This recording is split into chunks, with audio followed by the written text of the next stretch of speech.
Every summer, as thousands flock to the beach, Muriwai can get very dangerous very quickly. a group of volunteers risk it all There's floating face down out there somewhere. It's bloody unpleasant, but you have a sense of duty. to save lives. I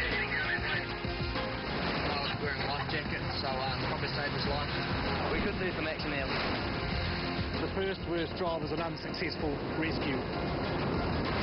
And keep you safe Okay. around the treacherous waters of Danger Beach. Coming up, All Muriwai stations. a boy goes missing around the notorious Muriwai rocks. A rogue wave turns a group of team guards on their heads, leaving one in serious danger. And the auditors turn up. Is Danger Beach liquid? Just carry out some basic checks and make sure that the lifeguards that are on duty are meeting the national standards.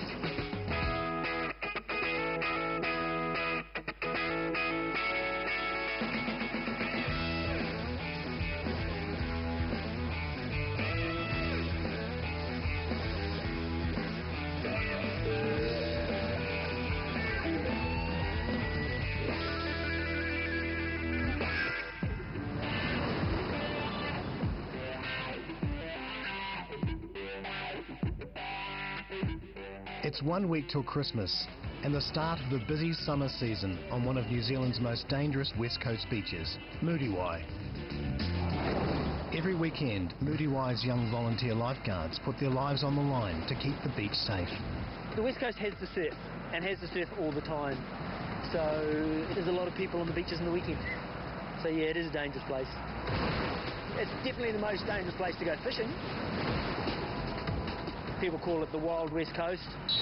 If you want to learn about lifeguarding in New Zealand, you're going to get the experience. Every weekend, Muriwai's young volunteer lifeguards put their lives on the line to keep the beach safe.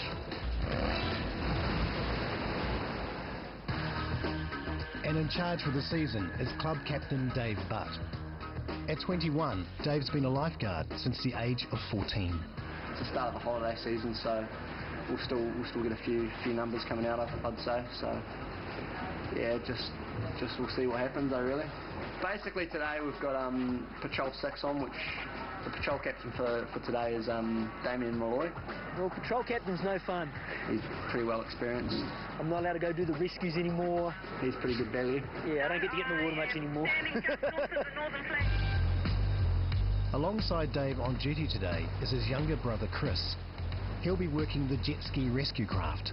Funnily enough, I actually hated going in the water when I was a bit younger. Probably when I was about 8 years old. Mum thought it would be a good idea to join the local surf lifesaving club, which just happened to be Muriwai, and we kind of just stuck with it. You know, I guess as I got older, I toughened up a bit and started liking it a lot more.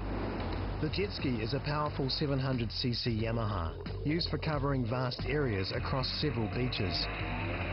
It's a two-man team, and Chris is joined by Luke Stockman, who'll drive the machine.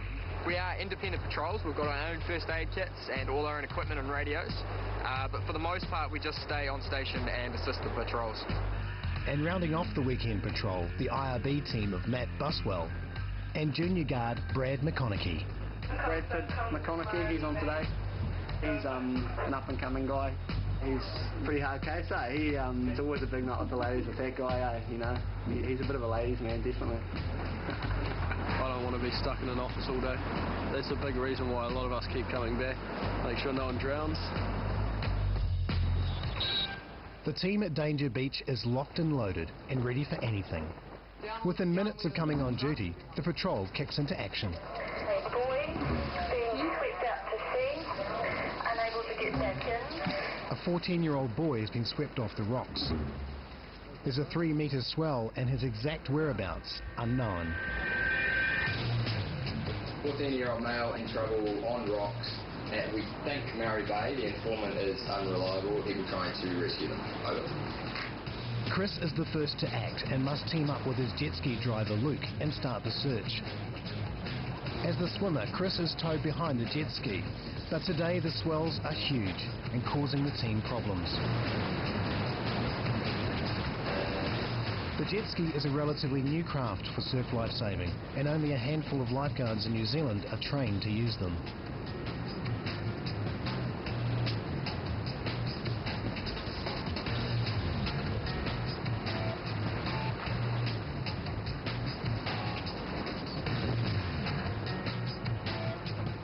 With time ticking, Luke decides to get out past the breakers and leaves Chris to swim out to join him. Chris's brother Dave is in the patrol tower and calls out an IRB to assist in the search. All Muriwai stations. What's happening, bro? Guys apparently underneath the cliff, so I'm thinking around the temple area. We'll send that one boat, and I'll send a couple of swimmers over there as well. Brad and Matt are assigned to the job. The location is Mouldy Bay. But the young boy's exact location is still unknown. Chris and Luke are back together and have a head start on the IRB as they skirt to the beach, 1 bay north of Muriwai. Initial reports are the boy could have been sucked into the temple, so Brad must inspect the cave, a dangerous spot in high seas.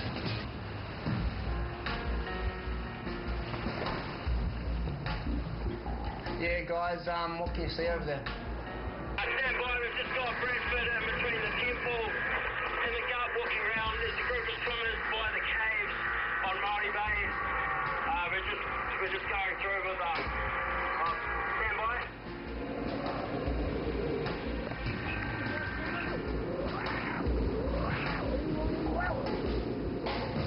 Here the tide can suck up swimmers within seconds, and Brad reckons he's pulled out a dozen people from here in the past.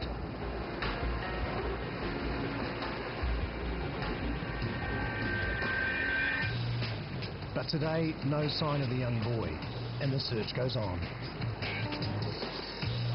Now Matt decides to get to Mouldy Bay as quickly as possible. The jet ski has searched the coast all the way to the bay.